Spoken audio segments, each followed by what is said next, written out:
الحمد لله والصلاة والسلام على رسول الله. هنتكلم النهاردة يا جماعة عن تجربتي دي تبع السلسلة بتاعت تجاربي في الوادي الجديد، تجربتي الشخصية في الوادي الجديد.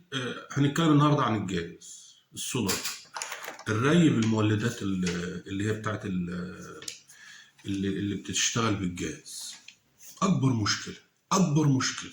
ولذلك أنا يوم زي ما حكيت لكم، أنا سبب مجيء الدخلة هنا بدون تفاصيل بقى عشان إحنا حكينا الموضوع ده قبل كده. سبب مجيء الدخلة هنا لما عرفت إن الأراضي في الدخلة بيخشها كهرباء، إن في أراضي فيها كهرباء في الدخلة. ليه؟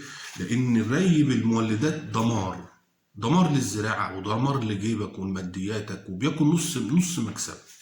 يعني أنت مثلا لو جينا نتكلم عن المصاريف بتاعة الجاز، مصاريف الجاز، انت تعالى مثلا على البرسيم بيتحش كل 40 يوم.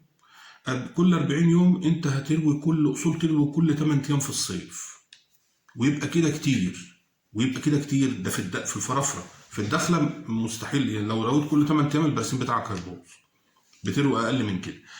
يعني انت هتروي 5 مرات، الحشه هترويها 5 مرات، من 4 ل5 مرات. تمام. هتبص تلاقي نفسك متوسط ري الفدان 500 جنيه، بيزيد سنة وممكن يقل سنة. خلي متوسط 500 جنيه، 500 جنيه في 4 ريات ب2000 جنيه.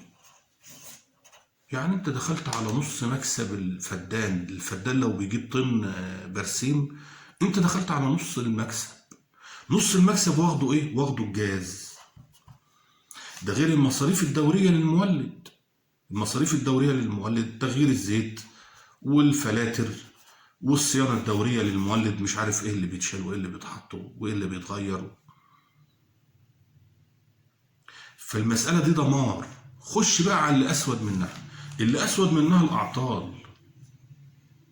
المولد عطل، المولد ضرب وعايز عمرة عايز لها 50-60 ألف جنيه. طب انت معكش 50-60 ألف جنيه، حتى لو انت داخل في شركة في بير والطلب منك مثلا 10,000 جنيه ومعكش 10,000 جنيه، كل سنة وانت طيب. هنا مفيش حاجة اسمها رحمة إلا في النذر اليسير. يعني أنا أفتكر مرة هحكي لكم بقى عن نفسي أنا بقى شخصيا بقى، عشان أنا ما بخترعش. المولد عاوز عمرة وكنت أنا زارع برسيم، ومثلا كل واحد جه مثلا عليه 10,000 جنيه وأنا معيش 10,000 جنيه. خلاص يا باشا، إحنا هنصلح المولد وأنت مش هتقرب يم المولد غير لما تجيب 10,000 جنيه بتوعك. طب يا جماعة، هروي وحش واديكوا الفلوس؟ لا، مش هتروي. طب البرسيم هيبوظ، ما يخفى. طب أنا ما تخفى. هو كده بيحصل. أنا حصلت معايا، مش هقول لك حصلت مع واحد صاحبي ولا حصلت مع حد شفته لا، ولا حضرت مشكلة، لا، حصلت معايا أنا. مش هتقرب من المولد ولا هتروي أرضك. هو القوانين كده، هي قوانين البير كده، قوانين الآبار هنا كده، واخد بالك؟ بس فين الرحمة؟ عندهم رحمة، مش هنا. الزرع يبوظ، الزرع بيبوظ قدامهم عادي. فالشاهد من الكلام، عشان ما نخشش في الحاجات الأوجاع القديمة، الأعطال مشكلة كبيرة.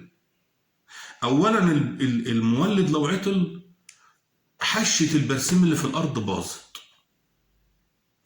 يوم ما تكرمك، لو الفدان بيجيب لك طن هيجيب لك 500 كيلو، باظت عليك. لو زرع بقى غله، لو زرع شعير، لو زرع ذره، لو زرع فول، لو زرع مش عارف ايه، ممكن العطل يحصل في وقت حساس، واخد بالك؟ وانتوا عارفين الاوقات اللي يعني ما ينفعش تأثر فيها مع الزرع، وتبص تلاقي المولد عطل، تقوم الزرعه بايظه عليك.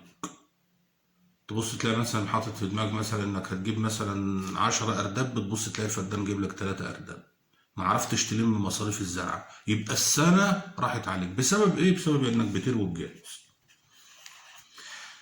اللي انا بحكيه ده بيحصل كتير ولا بيحصل قليل وانا مكبر الموضوع؟ لا، بيحصل كتير جدا جدا جدا.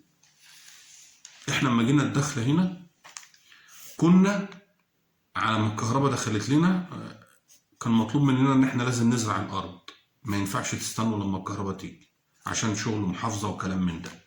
المحافظه كانت طالبه اثبات جديه في وقت معين، فدخلنا زرعنا الارض، اشترينا مولد، والمولد شاريينه استيراد خارج، استعمال خارج، يعني ما اشتغلش في مصر، يعني جايب شوكه.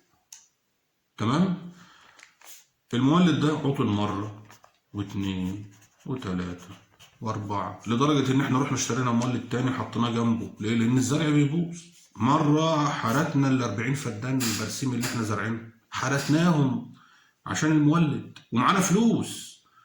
بس أنت في الصيف، في الصيف دي أنت مثلا هتروي النهاردة بقالك 5 أيام ما رويتش أو 6 أيام ما رويتش، واخد بالك؟ وتقوم جاي ازح كمان اسبوع على ما تصلح المولد. يعني الزرع بقاله 15 يوم في الصيف باظ. ده مره باظ بعد الري بعد الريه الاولانيه لما روينا البرسيم. روينا البرسيم اول ريه، والبرسيم بقى طالع اخضر كده وجميل بقى حاجه فل الفل، وقام المولد قام بايظ. اقسم بالله العظيم حالتنا البرسيم.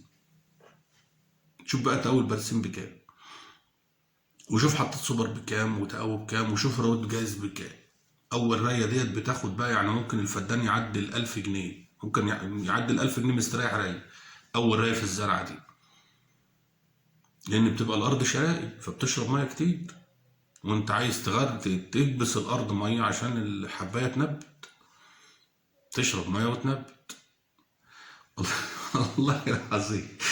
بعد اول ريه او تاني ريه، اظن كانت تاني ريه، والبقى البرسيم بقى كده يعني قد عقله الصباع كده، والارض اخضرت قدامك، وقام المولد قام عاملها معاك.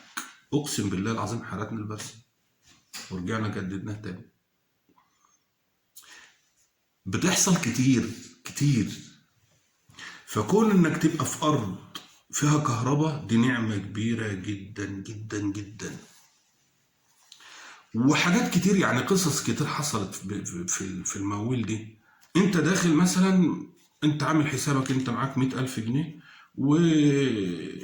وصرفت على الارض، وقاعد بقى حاطط في دماغك بقى ان جاي لي 200 300 الف جنيه من الزرع، وحركه زي ديت تطير الفلوس من تقعد بقى ما عادش فيه راس مال. والله العظيم حصلت كتير جدا في الوادي الجديد.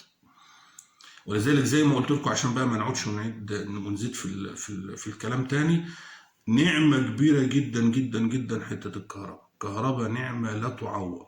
زي ما قلت لكم قبل كده، الكهرباء يعتبر 50% من سعر البنزين، من سعر الجاز. يعني زي ما قلت لكم قبل كده، فالدلع لو هيكلف 500 جنيه بيكلف 200 جنيه كهرباء، لو كلف 500 جنيه جاز بيكلف من 200 ل 250 جنيه كهرباء.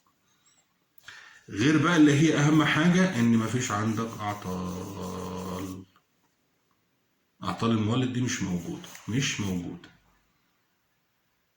الله المستعان. ربنا يصلح حالنا وحالكم يا رب. السلام عليكم.